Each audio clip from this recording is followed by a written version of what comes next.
มัว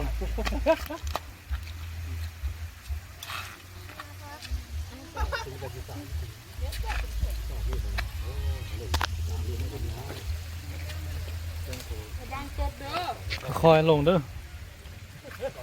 เจ้าตกได้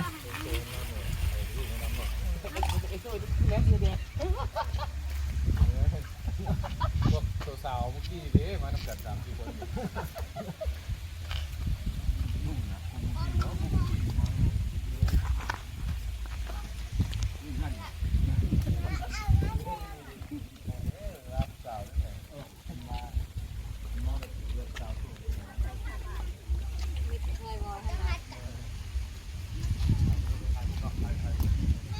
ให้พ่อระวังตกเด้อ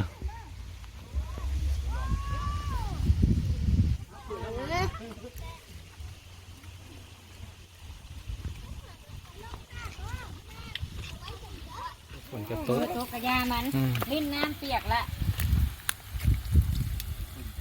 ลิ้นน้ำโตป่ะก็ลิ้น ต่อจองโต๊ะถูกเบิดกับ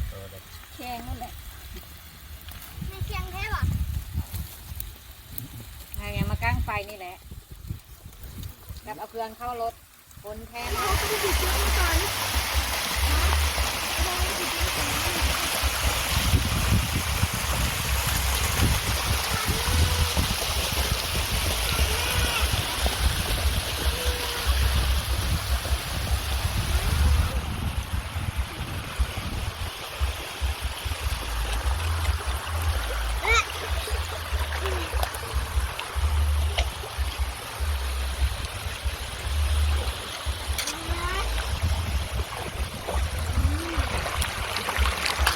เอาปากเนี่ยกินเขาปากเลย